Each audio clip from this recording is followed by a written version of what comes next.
सारे लोगों को बहुत दिन से इंतजार था कि अंशु आए, अपनी तरफ का पक्ष रखे, अपनी तरफ की बातें बताए। जो सवाल बार बार पूछे जा रहे थे या फिर ये कहो कि पोक किया जा रहा था कि अंशु आएगी, अंशु क्यों नहीं बताती, अंशु सामने क्यों नहीं आ रही है, तो फाइनली अंशु सामने आ गई है और अंशु ने बहुत कुछ बताया है। क्या क्या बताया है वन बाय वन आपके साथ शेयर करते हैं।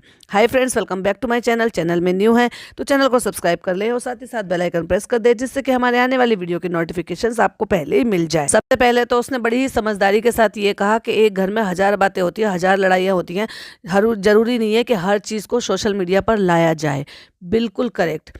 छोटी है लेकिन बहुत समझदार है।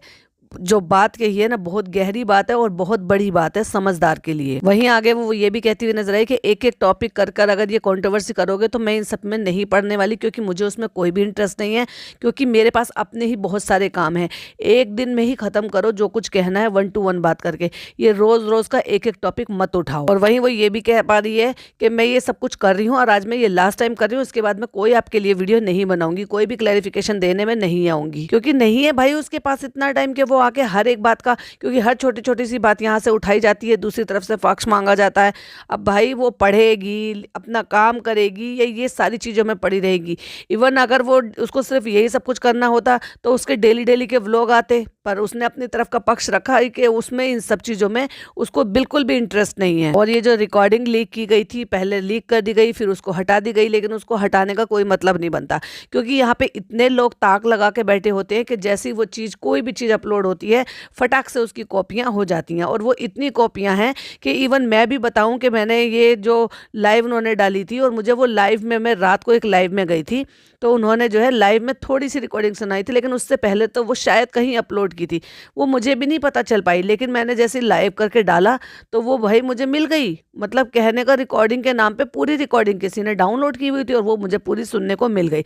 तो मेरा कहने का मतलब ये है कि अगर आप ये सोच रहे हो कि मैंने डाल दी और आपने हटा दी, तो वो यूट्यूब से हट गई है, ये सोशल मीडिया से हट गई है, तो वो ना जाने कितने लोगों ने कॉपी कर ली। तो ऐसे काम करने ही क्यों जिसको आपको बाद में इरेज करना पड़े। दूसरी बात, वो आपसे इस बात की शिकायत करती हुई नजर आई, और ये हर कोई भी इस बात को अग्री करेगा कि वो आपसे अपनी पर्सनल बातें शेयर कर रही थी। तो आपको कोई राइट नहीं बनता है किसी की भी पर्सनल बातें, अगर वो अपनी दिल खोलकर कोई भी बातें कर रहा है। दैट्स वाई, यही रीज़न है कि ये जो रिकॉर्डिंग करना है, दूसरे की बात को रिकॉर्ड करना है, ये इनलीगल है, क्योंकि सामने वाला अपना दिल खोलकर, अपने मन की बात हल्की कर कर, अपना मन हल्का कर कर ये सारी बातें आपके सामने बोलता है। सामने वाले को पता है, एक बंदे को पता है कि मैं रिकॉर्डिंग कर रहा हूँ या कर रही हूँ, तो इसका मतलब मुझे सेफ खेलना है। कल को ये रिकॉर्डिंग अगर मुझे यूज़ करनी पड़े तो एटलीस्ट मैं अपने सेफ तरीके से बच जाऊँ। लेकिन दूसरे आदमी को तो नहीं पता ना, जो अपने मन की बातें एक्सप्रेस कर रहा है, वो फ्लो में कुछ भी बोल रहा है, तो उसको इस तरह से सरेआम अपलोड कर देना, ये सरासर क्राइम है। वही वो ये भी कहती हुई नजर आई कि आपको किसने अलाउ किया, आपने मेरा कंसेंट लिया था कि आपने मेरी प्राइवेट बातों को लीक कर दिया।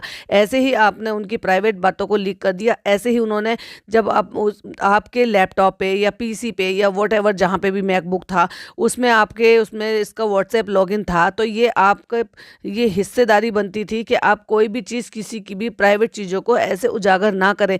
ना केवल आपने वो वीडियो दिखाई, जिस वीडियो में वो अंशु के जो फूफा जी हैं वो स्कूटी लेकर आए थे, तो आपने इतना बड़ा उसका इशू बना दिया था, ये कह के कि देखो मैं वहाँ से जल्दी से निकल के आई हूँ और मेरे पीछे देखो खुशियाँ मना रहे हैं, स्कूटी खरीद रहे हैं। उसका भी उन्होंने वहाँ पर ये जवाब दिया है कि इस पापा जी को पल्सर चलानी नहीं आती है, गाड़ी चलानी उनको नहीं आती है, ओवरवेट की वजह से वो नहीं चला पाते पल्सर, तो इसकी वजह से वो अपने ऑफिस ना जाएं, और जाएं तो कैसे जाएं, क्योंकि शायद, मुझे नहीं पता, लेकिन शायद ये जो स्कूटी थी जिनको ये मैडम ले आई हैं, वो शायद उसी से ही वो आया जाया करते थे। अब जब उनको परेशानी होगी किसी भी कन्वेंस के लिए, तो वो ज़रूरत की चीज़ तो ली ही जाएगी ना। तो वहाँ उन्होंने ये बात भी क्लियर कर दी, जहाँ इन्होंने कहा कि ये लेना है, कल को तुम वहाँ से न जाने और कौन सी ऐसी चीज़ ले आई हो जिसको उनकी ज़रूरत होगी, तो हो सकता है वो चीज़ भी उन्होंने खरीदी हो। तो वहीं वो जो वीडियो थी, जब उन्होंने वो वीडियो अपनी बेटी को भेजी और आपके व्हाट्सएप पर वो लॉगिन था, तो आपको किसी ने भी ये राइट नहीं दिया था कि आप किसी की प्राइवेट चीज़ों को छेड़खानी करो और उसको उठाकर सोशल मीडिया पर डाल दो। तो ना केवल आपने वो वीडियो जो है उसके बारे में बताया कि वीडियो भेजी गई है, पूजा हो रहा है, ये हो रहा है, वो हो रहा है, बल्कि वहाँ पर उसी व्हाट्सएप में किसी और लड़की का, जो कि उसकी फेलो स्टूडेंट थी, उसका नंबर भी लीक कर दिया गया, जिसकी वजह से उसको स्कूल से हटाना पड़ा, क्योंकि स्कूल में इतना सब कुछ हो गया, बवाल हो गया कि स्कूल से ही हटाना पड़ा। क्यों? क्योंकि उस लड़की की वजह से एक और बच्ची का नाम खराब हो गया और उसका नंबर लीक हो गया और उसको हजारों तादाद में लोगों ने कॉल करनी शुरू कर दी, क्योंकि सबको ये पता था कि ये अंशु की दोस्त है, अंशु से हमारी बात करा दो, अंशु से हमारी बात करा दो। जबकि अंशु को इन सारी चीजों का पता भी नहीं था, ये तो किसी थर्ड पर्सन ने ही काम किया था। लेकिन उसका खामियाजा किसको भुगतना पड़ा? इस लड़की को। वहीं वो ये भी कहती हुई नजर आई कि हमारा लॉ हमें इस चीज की इजाजत नहीं देता, तो क्या मैंने कभी आपके भाई की, आपकी मम्मी की आपसे बात होते हुए कभी वो रिकॉर्ड किया था? मेरे सामने भी तो हजारों बातें आई हैं, लेकिन मैंने तो ऐसा कभी कुछ नहीं किया, तो आपको ये किसने अलाउ किया? इतने पर भी इतने समझदारी के साथ वो ऐसे सारी बातें कर रही है कि भाभी तो वहीं वो ये बात भी कहती हुई नजर आई कि भाभी मैंने कभी किसी चीज के लिए बोला, मैंने कभी किसी चीज के लिए टोका? भाभी भाभी करके वो यहाँ अभी भी इस बातों को समझा रही है कि लेकिन अब जो है लिमिट बहुत ज्यादा क्रॉस हो गई है। और वहीं वो ये भी कहती आई कि मैं सचमुच में आपसे बहुत ज्यादा प्यार करती थी, लेकिन अब आपने लिमिट क्रॉस कर दी है। और वो प्यार ही तो था, अगर प्यार नहीं था तो फिर क्या था? तुम्हारे साथ दिन रात रहती थी, वो तुमसे इतना प्यार करती थी कि उस प्यार के चलते ही तो उसने वो सारी चीजें कही थी कि कौन अपने पापा के लिए या अपनी माँ के लिए ऐसे सुनता है। लेकिन आप जिस तरह से बातें कर रहे थे, जिस तरह से आप ये कह रहे थे कि उसने, अंशु ने आके मुझे ये बताया है कि मेरे पापा जो है वो आईडी पासवर्ड वगैरह सब कुछ मांग रहे हैं, तो वो आपसे प्यार करती थी, तभी भी आपको ये समझ में नहीं आया कि वाकई में ये लड़की अनलिमिटेड प्यार करती थी आपसे? उसके प्यार का ये सिला मिला? तो वही उसने क्लियरली शब्दों में कहा कि मैं ये रोज रोज की कंट्रोवर्सी नहीं करूंगी, जो करना है अब पुलिस के सामने बातें होंगी और क्लियरली बातें होंगी।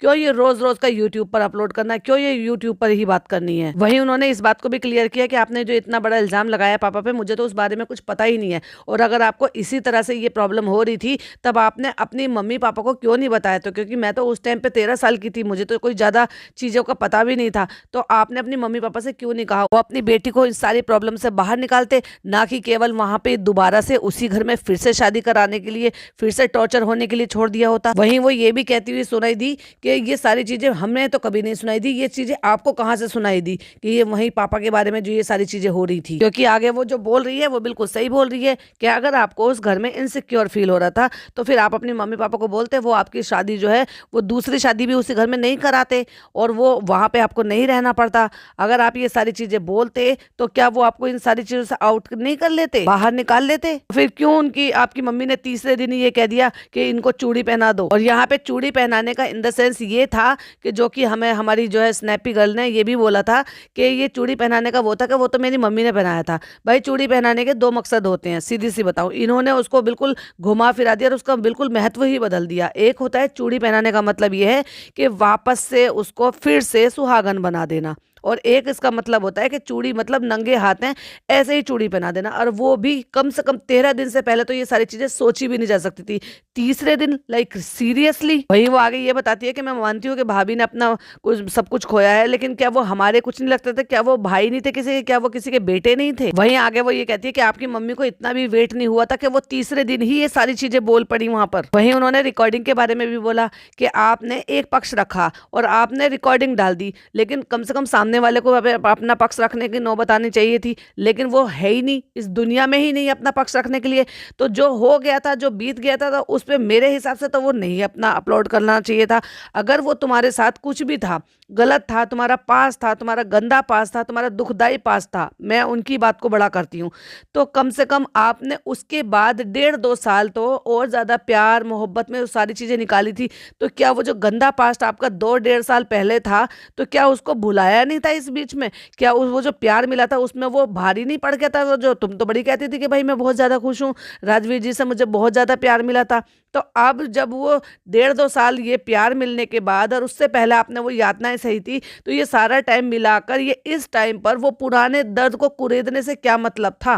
और वो भी जब जब अपना जो जिसकी रिकॉर्डिंग आपने अपलोड कर दी है वो अपने डिफेंड करने के लिए इस दुनिया में ही नहीं है। और इतनी छोटी सी लड़की इस बात को कह रही है कि दुनिया से कोई इंसान अगर चला जाता है तो उसके पास कुछ नहीं रह जाता, सिर्फ एक इज्जत रह जाती है, इमेज रह जाती है। अगर उसकी भी लोग धज्जियां उड़ा दें तो फिर कौन उसका नाम लेने वाला होता है? पता है हम लोगों में तो ये कहते हैं कि अगर सिर्फ यही चीज रह जाती है ना कि उसको याद करने वाले लोग रह जाते हैं, तो उसको याद करने से ही जो उसको कोई भी चीज सवाब पहुंचाना हो या कुछ भी चीज़ पहुंचाना हो तो उसकी मेमोरी ताज़ा रहती है। लेकिन अगर उसी की ही इज्जत की छिछा लेदर कर दें और लोग उसको पीठ पीछे गालियां दे तो उसका मरना भी भारी हो जाता है। वहीं आगे उसने ये भी बताया कि जब उनकी लड़ाई हो जाती थी, आपने रिकॉर्डिंग तो डाल दिया, आपने लड़ाई झगड़ा तो दिखा दिया, लेकिन जब आप लोगों की लड़ाई हो जाती थी और वो आपको मनाते थे, चॉकलेट फ्लावर देकर मेरे को भेजते थे, और जब आप मेरे से भी नहीं लेते थे और उसके बाद वो खुद से मनाने के लिए जाते थे, वो बात तो आपने एक बार भी बाहर नहीं क्लियर की, वो बात तो आपने बिल्कुल भी मेंशन नहीं की। वो बातें आप भूल गई कि जब लड़ाई झगड़े होते थे तो वो मनाते भी थे, बिना प्यार के मनाते थे क्या? वो इवन इतने रोमांटिक वे में वो सॉरी लेटर लिखते थे, वो फील करते थे, तभी तो इतने एफर्ट लेते थे कि एक लेटर लिखने के लिए आज के जमाने में,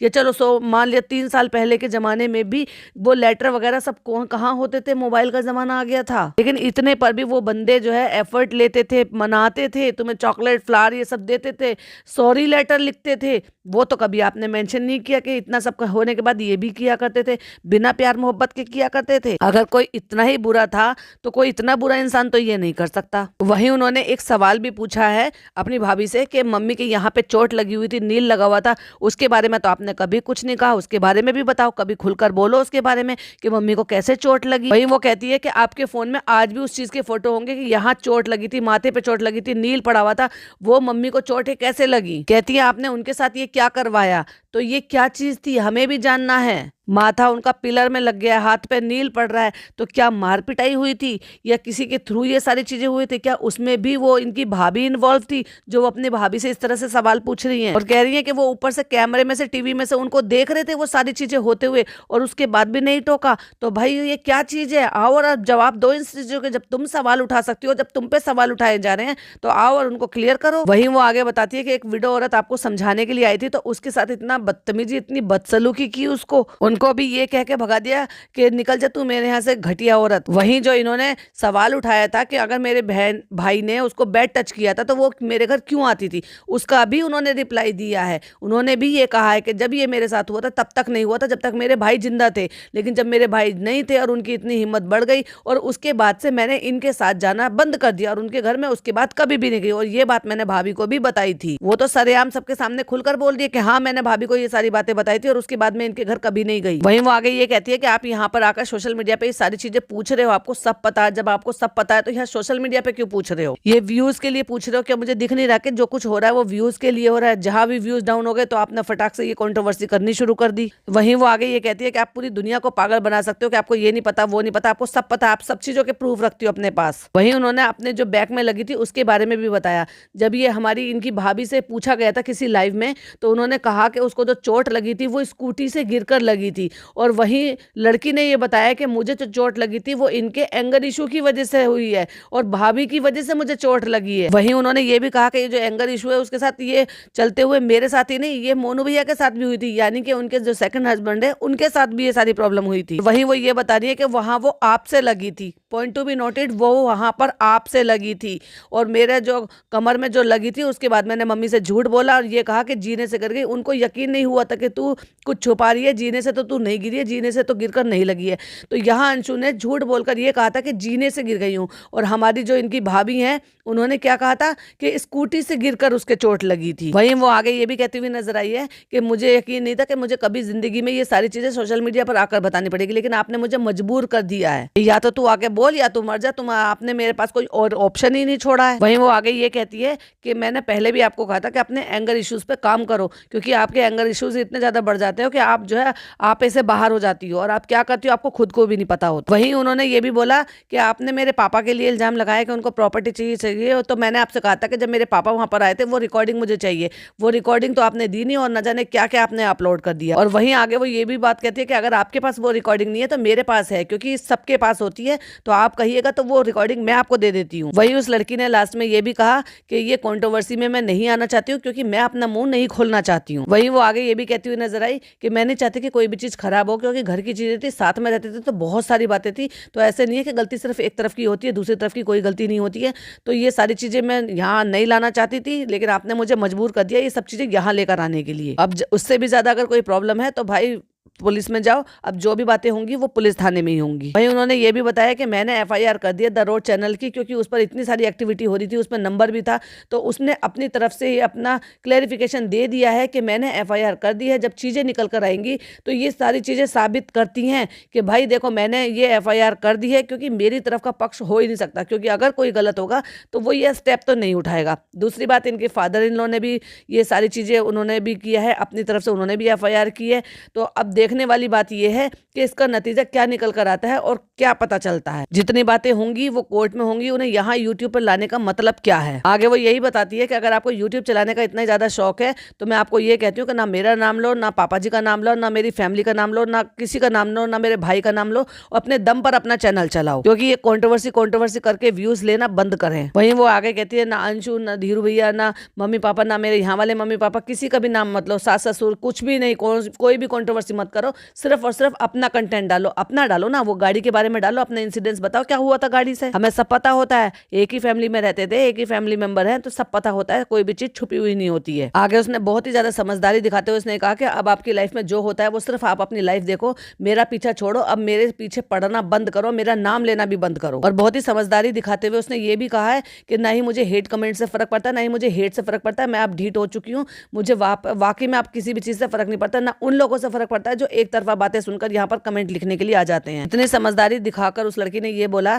कि कंट्रोवर्सी करने से व्यूज तो आ जाते हैं, लेकिन उससे जो आपकी इज्जत चली जाती है ना, वो वापस नहीं आ पाती है। डॉलर तो आप कमा लोगे, पैसा तो आप कमा लोगे, लेकिन आप पैसे से इज्जत नहीं कमा पाओगे। वहीं वो आगे ये भी बोली है कि मैं आज तक चुप थी तो दोनों बच्चियों की वजह से चुप थी, वरना कब का मैं ये सारी चीजें आकर सामने से बोल सकती थी। वहीं आगे उसने ये भी बताया कि इस चैनल का भी मुझे कोई भरोसा नहीं है, क्योंकि 2 स्ट्राइक आ चुकी है, इसके बाद ज्यादा भी स्ट्राइक आई है, क्योंकि वीडियो डिलीट होने के बाद भी, प्राइवेट करने के बाद भी कई सारी स्ट्राइक्स आई हैं, तो ये कभी भी चैनल जा सकता है। तो मैंने अपना जो है नया चैनल क्रिएट कर लिया है, क्योंकि ये इस चैनल को भी खत्म करने के लिए लगी हुई है। तो वो चैनल उन्होंने लिंक में दे दिया है, तो जिनको भी भाई उनको सपोर्ट करना है तो उनके नए चैनल पर उनको सपोर्ट कर ले। आपका क्या कहना है प्लीज कमेंट बॉक्स में जरूर बताइएगा, अपनी राय जरूर दीजिएगा। फिर मिलती हूँ एक और नई वीडियो के साथ। टिल देन बाय बाय, अल्लाह हाफिज, टेक केयर।